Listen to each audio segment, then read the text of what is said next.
Lab Schoolian, selamat datang di podcast SMA Lab School Jakarta. Saatnya pemuda berbicara. By the way, ngomongin sekolah Lab School, yang paling unggul itu salah satunya adalah sarana dan prasarana. Kali ini kita kedatangan tamu istimewa. Cluenya ngomongin tentang kebersihan, kenyamanan, keindahan. Taman Lab School tuh jadi spot paling oke buat foto-foto para tamu, para siswa, para guru-guru gitu. Oke, mari kita perkenalkan tamu istimewa kita hari ini, Pak Agus Mundandar selaku Wakil Bidang Sarana Prasarana SMA Lab School Jakarta. Selamat pagi Pak Agus. Pagi Bu Firly. Ya. Apa kabar Pak? Sehat, alhamdulillah. Alhamdulillah. Bapak di sini, aku nanya sejarah sedikit dulu boleh ya Pak ya? Boleh. Oke, Pak Agus di sini dari tahun berapa Pak? Saya di Lab School ini tahun 2002. 2002, berarti setelah krisis moneter ya Pak ya? Betul. Betul. Jadi Bapak posisinya lulus kuliah langsung di Lab School, Pak? Sebetulnya enggak juga. Jadi saya tuh lulus kuliah tahun 2001. Sempat ngajar di SMA 81. Nenek moyangnya Lab School ya. Nah, baru di tahun 2002 ketika ada penerimaan guru baru di Lab School Kebayoran. Nah, saya coba peruntungan ikut tes. Diterima dan dikirim sini ke Rawamangun. Oh, berarti memang rezekinya di Rawamangun. Di Rawamangun. Oke, berarti dari tahun 2002 Bapak jadi guru PKN ya Pak ya? Betul. Oke, PKN alumni? Alumni PKN. Universitas Pak? UNJ. Oh, UNJ. Saya masuk IKI keluar UNJ. Oh, masuk IKI. Jadi dua ini. Oh gitu. Tapi alma maternya dua nggak Pak? Hah? Alma maternya tetap satu? Satu sih. Oh, tetap satu. Kirain dapat dua ya. Oke, baik Pak. Berarti Bapak jadi guru PKN. Setelah itu gimana nih Pak? Tiba-tiba Bapak bukan tiba-tiba ya, pasti butuh proses ya Bapak bisa jadi wakil sarana prasarana. Boleh dong Pak diceritain Pak, atau Bapak memang tertarik dengan keindahan, kebersihan, kayak tergugah gitu, kayak wah kalau aku nih jadi wakil aku gini-gini gitu. Selalu Pak ceritain. Ya, sebetulnya memang ketika pertama kali masuk di Lab School dari awal sampai terakhir kemarin sebelum Wakasek, sebetulnya saya lebih banyak terlibat di kegiatan kesiswaan. Apa aja tuh Pak? Kalau saya boleh ceritain sedikit ya. Boleh Pak, silakan. Jadi tugas selain ngajar nih waktu awal di Lab School, dari mulai wakil piket, Piket, pernah koordinator piket juga, koordinator piket, kemudian pernah jadi MPO, anggotanya, OSIS. Pernah jadi MPO-nya, pernah jadi di MPK juga, wow iya kesiswaan terus semua. Pernah megang pramuka juga. Pramuka. Nah, ya tentu selain itu juga ada tugas kepanitiaan ya, ya ketua TO, ya ketua LK dan lain sebagainya. Nah, saya nggak tahu apa mungkin saya udah kelamaan di kesiswaan, saya kayak merasa boring gitu. Nah, saya ingin mencoba yang baru. Nah, kebetulan kan selama ini kan memang tidak ada ya wakil sarpras. Kita kan cuma punya dua, akademik sama kesiswaan. Betul. Nah, ketika ada wakil di bidang sarpras, yang notabene kan waktu itu yang pertama itu Pak Mustafa almarhum kan. Almarhum Pak Haji Mustafa. Nah, saya sih waktu itu mencoba peruntungan tuh di yang periode Pak Mustafa yang pertama selesai, saya coba ikut seleksi, walaupun nggak dapet. Nah, saya baru ya jadi itu pas Pak Mustafa selesai periode yang kedua, maka di sana saya coba ikut peruntungan juga dan ya. Alhamdulillah ternyata ya diterima, diamanahi tugas sebagai wakil sarpras. Itu sih sebetulnya. Jadi itu perjalanannya Pak ya, dari awalnya kesiswaan tiba-tiba jadi masuk ke dalam sarana prasarana gitu ya. Tapi Pak, BTW ngomongin tentang sarana prasarana, kira-kira di Lab School itu apa aja sih Pak sarana prasarananya yang menunjang akademik? Karena kan pasti sarana prasarana itu akan selalu berbenturan dengan akademik dan kesiswaan ya Pak ya? Iya, betul. Coba gimana Pak? Iya, kan sebetulnya tugas pokok dari sarpras itu ikut mensupport baik itu kegiatan akademik maupun kesiswaan. Nah, SMA Lab School Jakarta tentu punya sarana atau fasilitas yang itu bisa menunjang kegiatan pembelajaran kegiatan baik di bidang akademik maupun di bidang kesiswaan. Pertama tentu kita punya ruang-ruang kelas. Ya, ruang kelas. Ada berapa Pak ruang kelasnya? Untuk tahun ini kita punya ruang kelas 23 ruang. 23 ruang. Nah, 23 ruang rombel ya. Totalnya 2 rombel. Satu kelas isinya? Satu kelas itu isinya rata-rata 34. 34. Nah, kita berusaha bagaimana membuat senyaman mungkin kelas ini bisa digunakan untuk pembelajaran. Makanya kita coba terus berupaya seperti misalnya AC, kita coba terus melakukan penggantian-penggantian yang yang umumnya sudah pemeliharaannya. Kemudian juga di kelas ada LCD dan kita berupaya sekarang ini koneksi ke LCD itu tanpa kabel, ya menggunakan dongle dan sebagainya. Bahkan ya ke depan sebetulnya saya menginginkan kelas-kelas di lab school ini ya menjadi semacam smart class gitu ya. Jadi di dalam tiap-tiap kelas itu ada namanya display interaktif gitu loh. Yang itu bisa digunakan untuk pembelajaran oleh guru, oleh siswa gitu. Jadi itu bentuknya gimana tuh Pak, maaf Pak? Sebentuknya seperti TV aja. Oh ini smart board ya? Iya. Oh, okay. Jadi namanya display interaktif panel ya. Jadi itu bisa digunakan buat presentasi, ya buat mengajar. Jadi guru tinggal sama kayak papan tulis gitu lah, bisa menuliskan dan sebagainya. Jadi itu sih sebetulnya. Terus selain kelas kita juga tentu punya laboratorium ya. Kita punya lab pom, punya lab biologi, punya lab fisika, lab kimia gitu ya. Nah itu. Terus kita juga tentu punya sarana olahraga. Kita punya lapangan futsal, lapangan basket, outdoor atau indoor, lapangan bulu tangkis. Nah walaupun ya kita ini berbagi dengan SMP gitu kan. Terus sarana ibadahnya tentu kita punya masjid buat yang muslim. Kemudian ada ruang kerohanian buat yang Kristen, yang Hindu. Gitu. Lalu kita juga ada perpustakaan dan alhamdulillah perpustakaan ini pernah menjadi meraih peringkat ketiga kalau nggak salah. Se-DKI Pak? Ya, Indonesia? saya lupa se-DKI kalau nggak salah. Se-DKI, wow. Nah itu, dan sekarang juga perpustakaan terus berevolusi. Jadi sekarang kita pinjam buku itu tidak harus datang ke perpus, langsung klik linknya mengunjungi website perpustakaan itu udah ada. Terus tentunya yang lain-lain lagi tentu kita punya kantin. Nah kita punya kantin sehat juga, sekarang sudah baru setahun berjalan nih ya. Nah itu. Nah saya kira mungkin itulah beberapa hal yang bisa saya sebutkan. Oke, tentu jadi masih ada yang lain juga sih. sangat menunjang ya teman-teman semua ya. Kamu mau olahraga boleh bisa, kamu mau masak-masak juga ada ruang masak juga ya Pak ya. Ruang prakarya. Betul. Terus di kantin juga ada kantin sehat, kantin yang ya pokoknya sehat lah intinya ya, bisa menunjang kebutuhan kita kayak gitu. Oke Pak Agus, kita kan kalau ngomongin kebersihan itu kan selalu ada pemeliharaan. Betul. Boleh dong Pak Agus di-spill sedikit gimana sih langkah-langkah Pak Agus dalam melakukan pemeliharaan kebersihan Pak? Karena kalau kita lihat ya Pak ya, anak-anak sekarang tuh suka sedikit lupa gitu. Misalkan habis makan ini tidak dibuang. Gimana cara Pak Agus untuk menangani hal tersebut? Silakan Pak. Ya, untuk menjaga kenyamanan kita semua tentunya di lingkungan lab school ya saya berusaha berupaya bagaimana supaya 3K ini menjadi terus terjaga. Ya kebersihan, kenyamanan, keindahan gitu ya. Nah makanya langkah awal waktu saya pertama kali jadi wakil bidang Sarpras ya tentu saya coba berkeliling dulu ya. Kira-kira apa nih hal-hal yang perlu saya perbaiki gitu kan. Saya ingat betul ketika saya jalan di belakang gitu kan, wah kolam ikan yang dulunya berfungsi menjadi tempat sampah. Nah lalu ya itu saya coba bersihkan, kita fungsikan kembali taman gitu. Nah terus tentu ya saya mengumpulkan teman-teman pramubakti supaya mereka terus meningkatkan kinerjanya supaya kebersihan ini menjadi hal yang utama tentunya. Terus di samping itu juga kita mencoba juga merekrut tenaga outsourcing khusus ya untuk menangani kebersihan toilet. Nah karena ada pepatah kan kalau ketika pertama kali kita berkunjung ke sebuah tempat, indikator pertama orang melihat itu tempat bersih atau enggak itu biasanya kan toilet.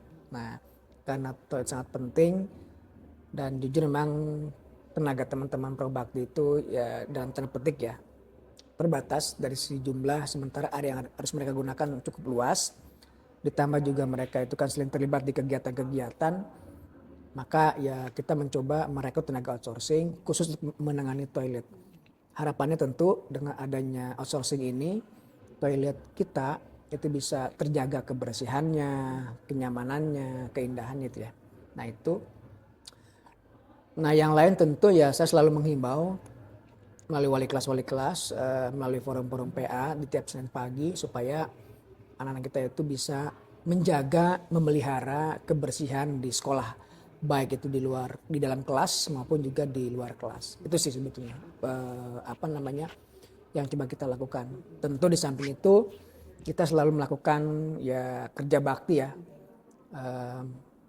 Kita kadang bisa 2 minggu sekali atau sebulan sekali melakukan kerja bakti ada yang memang itu perlu kita kerjakan bersama-sama. Itu sih.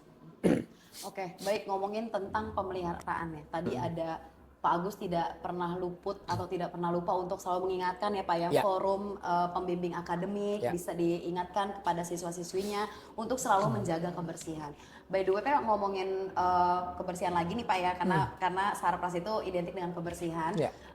Pramubaktinya ada berapa anggota Pak di satu sekolah? Kita di SMA ini punya 6. Oh 6. Oke, 6 dan ditambah banyak kegiatan ya Pak ya. Jadi betul. itu yang membuat akhirnya menggunakan tenaga outsourcing. Oke, tapi saya sendiri nih Pak ya selaku guru di sini saya ngerasa tenaga outsourcing sangat membantu sekali sih Pak. Jadi anak-anak tuh udah tidak ada lagi alasan ke toiletnya itu yang jauh-jauh gitu Pak. Udah mendekati dekat area kelas, benar. Jadi dia tidak ada kesempatan buat pergi-pergi kayak gitu. Oke. Kebersihan udah, pemeliharaan udah, ada satu nih yang belum dibahas dan ini merupakan ikonik dari Lab School. Kalau misalkan kamu datang ke SMA Lab School Jakarta, kamu lurus masuk ketemu lobi lalu ketemu yang ijo-ijo. Nah, kira-kira apa sih tanaman yang Pak Agus pelihara dan bagaimana sih cara penanganannya? Yuk, mari kita tanya. Gimana Pak untuk Taman Lab School? Ya, kita memang terus melakukan penataan-penataan ya.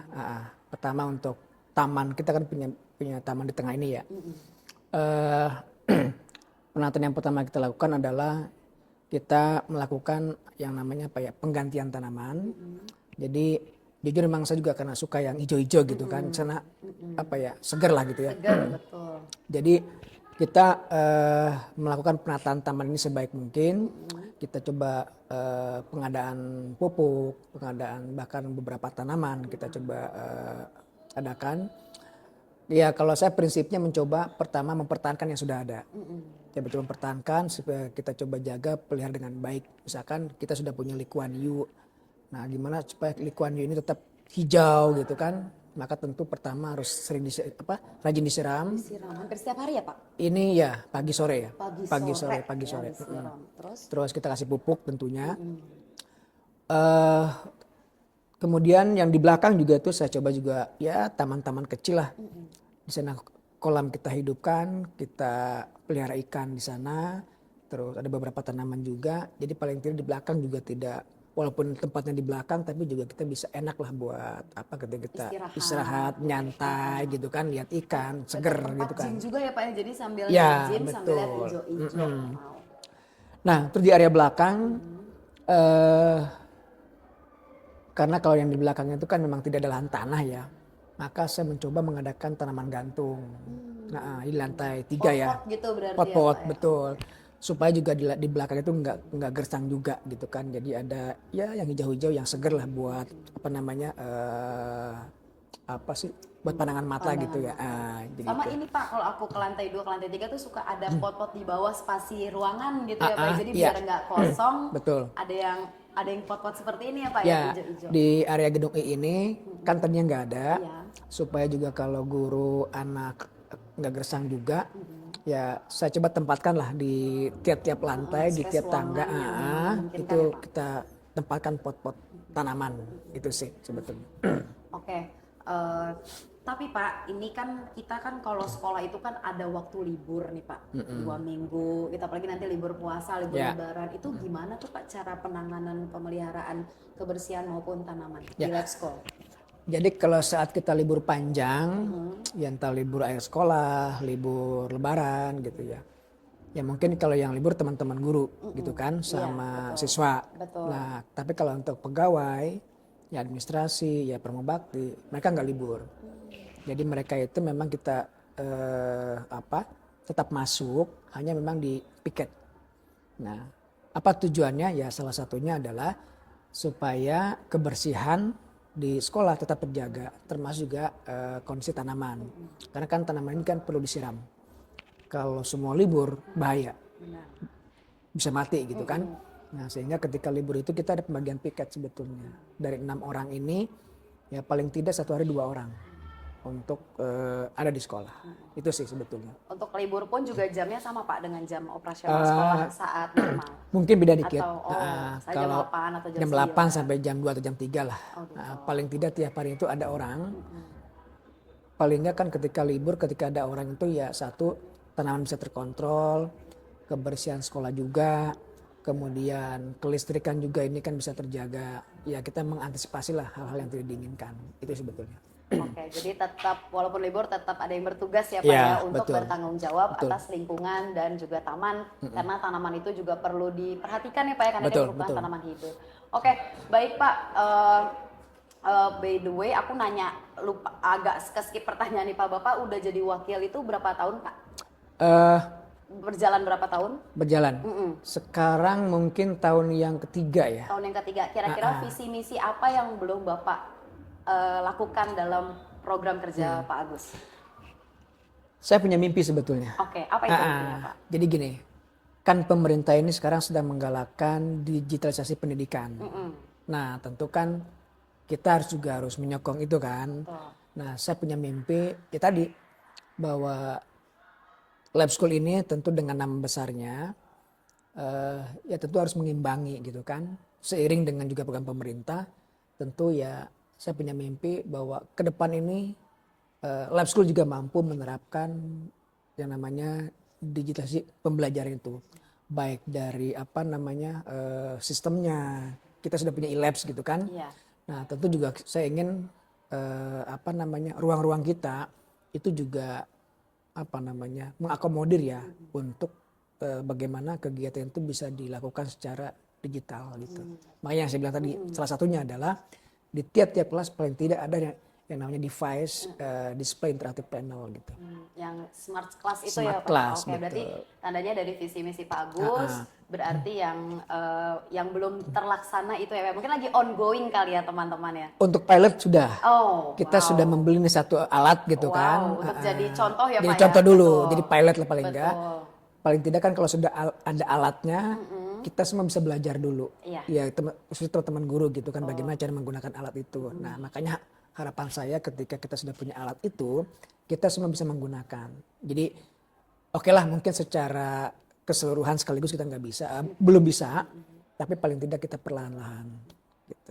Kita pengadaan itu sih. Betul. Jadi lab school Rawamangun khususnya walaupun sekolah paling kakak ya Pak ya dari yang lain, kita tidak akan mau tertinggal jauh dari adik-adik kita. Harus tetap bisa teknologinya dapet, ilmu dan amalnya juga dapet Iya, ya Pak. betul. Oke, Pak Agus boleh dong closing statement Pak Agus di akhir podcast kita hari ini. Ya. Silakan Pak Agus.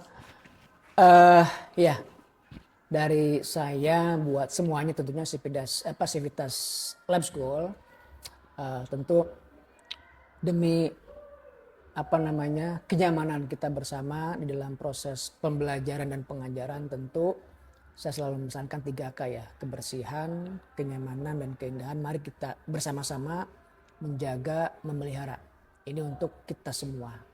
Jadi saya kira masalah kebersihan, masalah kenyamanan, masalah keindahan tidak bisa dilakukan oleh seorang diri, tapi harus oleh semuanya stakeholder. Sip. Pak Agus, kita jargon kita yuk, Lab School Jaya 3 kali ya Pak Siap. Agus ya. Oke. Lab School Jaya. Lab School Jaya. Lab School Jaya, jaya, jaya. Oke, terima kasih Lab School Oke. ya. Tepuk tangan buat Pak Agus. Terima kasih.